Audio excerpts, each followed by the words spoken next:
Harpootlian. This is Jim Griffin. That's Henry Dale. That's Maggie Fox. That's Holly Miller. This is Phil Barber. We are Alex Murdaugh's defense team. We're able to answer your questions. We're not going to make a statement. I know y'all don't want one. So, anybody got a question? Do you think it was a mistake to put Alex Murdaugh on the stand? No. Next. Mr. Harpootlian, why did you object to that juror being dismissed yesterday? Why didn't I? Why did you? Well, for two reasons. One, she admitted she talked to other people about the case, but not specifically. But technically, I think the judge had leeway to excuse her, but she clearly, after we interviewed her back in chambers, in my mind, had not made up her mind. And I thought that was important. Do you think she would have helped your case? I don't know. She didn't express an opinion to us. She said she was open. She hadn't made up her mind. Mr. Harpootlian, the defense has made a great deal of points about SLED and their handling of the investigation. From your position in the Senate, do you feel there's an opportunity to address that from a legislative standpoint? I think there are significant issues, but I won't be addressing that in the Senate unless it comes up in a bill. I'm not going to mix this role with my role as a senator. I will not do that. Why do you think that the prosecutor didn't touch on the interview?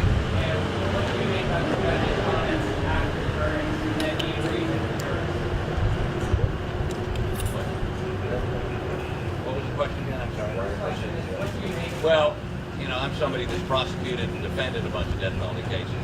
And clearly, if you never do it in a circumstantial case, because you're not, 99 times out of 100, the jury's not going to sentence somebody to death.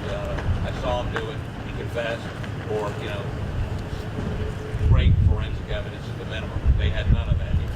And secondly, in a death penalty case, it gives us the ability to individually voir dire jurors, which would have been very helpful here. And the prosecution obviously didn't want that. So I don't disagree with, if I had been prosecuting this case, I probably wouldn't have brought it, but based on, what we heard was presented to the Colleton County Grand Jury by Detective Owen and Jim Cross. Blood spatter that didn't exist, testimony about guns that were wrong. We can go through the litany with you. And going back to this question, I think SLED needs to do some self-examination on the forensic process. They did not. One of the things we complained about was that Maggie's phone would have had all her GPS data on it. They processed it within 5 days, and because they did, GPS data was overwritten. It was just one, which would have been helpful to Alec, is fingerprints, footprints, and all kinds of forensic things that weren't done. So, what was the second thing? Question about the judge?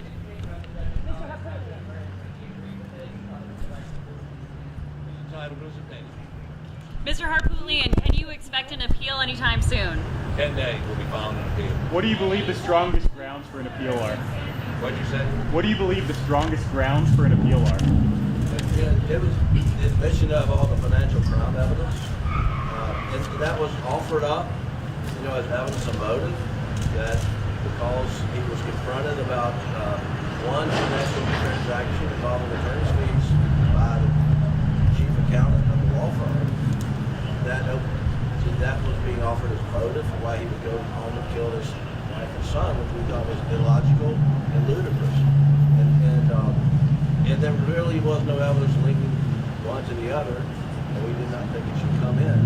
Not only did that come in, but every other financial misdeed that they could bring in over the last 10 or 15 years was allowed in. And we think that we strongly objected. We respect the judge's decision, but we believe that was an erroneous decision.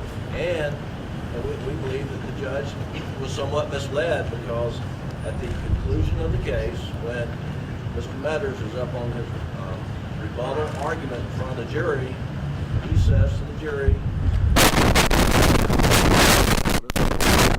you just have to prove malice, which is right, but why did they go to all the effort to prove motive when at the end they say, you don't have to believe us on our motive theory, but by then they had cast Alec as a despicable human being, and that was the reason they offered it in the first place. And we think the appellate courts will take a strong look at that. We feel like that is a very solid ground for an appeal, and we're going to pursue that. Looking back at the last 6 weeks long trial, would you guys do anything different in the last 6 weeks? No. Anything in this trial? No. I mean, look, once the judge, first of all, we believe if the judge was going to let that stuff in, it should have been limited to the Ferris case, which is what they were asking him about on Monday on the fee. Number two, Tinsley, the person that made the motion to compel to be heard on Thursday, Dawes Cook, Alex's lawyer, both agreed there wasn't going to be any storm or Armageddon or anything that was going to happen that Thursday. The judge might have issued an order, which months down the line might have posed a problem.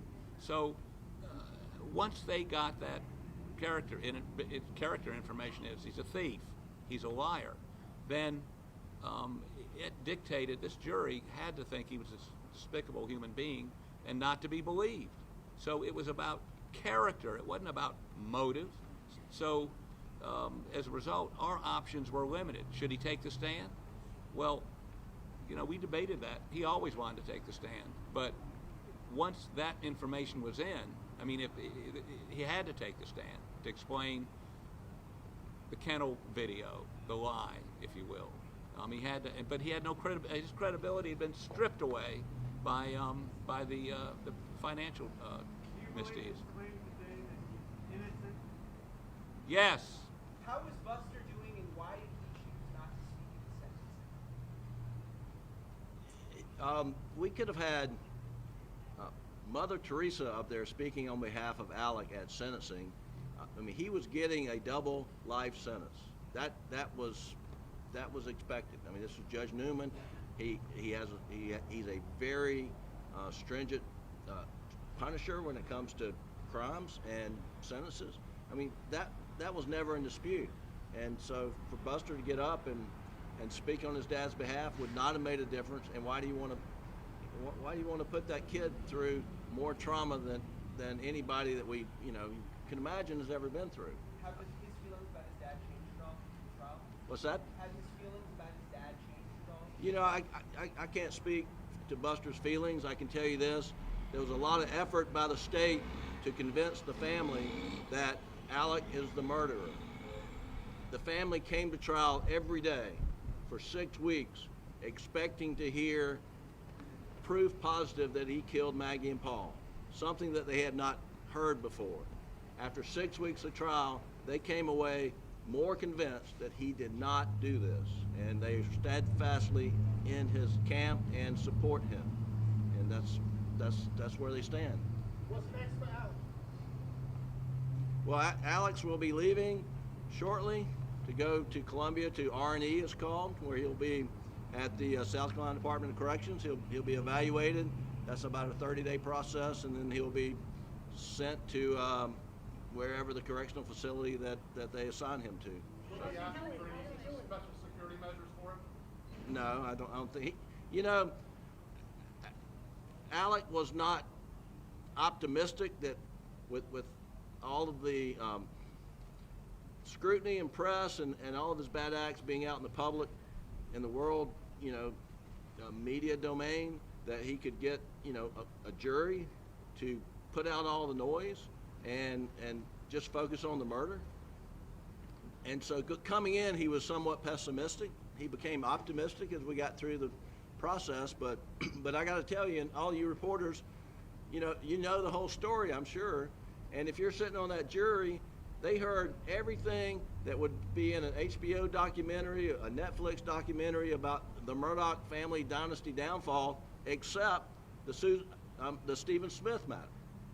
I mean, so we were hoping to get a jury to put all, that could ignore the noise, focus on the murder, and we ended up trying a case that they could have watched on Netflix. Does your legal team have any regrets about the way that you guys performed in this trial? Do you feel like you did? Do you feel like you were outmatched in closing arguments? Oh, absolutely not. I mean, not outmatched. I mean, look, they won this case the day the judge bought into letting them put every piece of, stealing from kids, who lost their mother, from somebody with pancreatic cancer, somebody that's a paraplegic. I mean, all of that 2.5 weeks, by the time they got done with it, it didn't matter about final argument. It didn't matter about what we put up. They would never, ever, ever acquit him after that. Last question. What your grounds for appeal will be? You said it's going to be 10 days. Can you lay out your arguments in that? We'll file something, not in 10 days, but we'll file a notice of intention to appeal. Then we've got 30 days, I think, to file a brief. Yeah, so you file the notice within 10 days. You got to get a transcript. Oh, that'll take a while. That'll take months before they type up everything, and then we start briefing. Are you all going to handle the appeal Yes. and argue it at the Court of Appeals of the Supreme Court? And the U.S. Supreme Court. And the U.S. Supreme Court if necessary. That's correct. What's the federal issue? Doyle. Oh, there's a huge federal issue. That's why I got so animated, and the judge told me to sit down. Part of the trial is the state eliciting or asking questions of Alec about why he did not come forward and tell law enforcement where he was at the time of the kennel video. And that was after he was arrested, and there's U.S. Supreme Court cases are clear that post-arrest silence cannot be used against you. And that is a classic violation of the Fifth Amendment. And we feel strongly that if we lose at the state courts, we'll have success at the federal Can you courts. tell us about the plea negotiations before trial? No. There were no plea negotiations. Because there weren't any. They never offered him anything. If you think Alec is innocent, what effort are you making to find the real killer, or what effort is he making? Not our job to find the real killer. If they had taken fingerprints, if they'd gotten footprints, if they hadn't if they preserved Maggie's phone with her GPS, if they had not, they misrepresented to the grand jury that they had a shirt with his blood on it. If Owen had opened his email, he says he didn't get, would have told him a year before there was no human blood on that T-shirt. It was a comedy of errors in terms of forensics on this. So, do I have faith that they would find the real killer? No. Is Alec concerned for Buster's safety? Is Alec... We don't know. What? Last question. Last question. Defendant on the stand, Alec Murdaugh? Say that one more time. Did you support putting Alec Murdaugh on the stand? There was no choice. Why? Because he'd been made out to be a monster who stole from children and crippled people, and is crippled that's not a politically correct word. I'm sorry, I'm an old guy. Crippled people who has just done horrible, despicable things, and he had to try to push back on that. And if he'd left that way without taking the stand, he was toast. Taking the stand, could he pull it off? Apparently didn't. In hindsight, do you regret not asking for a change in venue in this case? Not really, because we checked. We did focus groups in this case in a county way far away from here. 8 of the 10 people on the 2 focus groups knew all about this case. There was nowhere you could go that you could find. We believe you could find a jury that didn't know, hadn't watched TV, hadn't read the stuff you write or the stuff the Twitter stuff.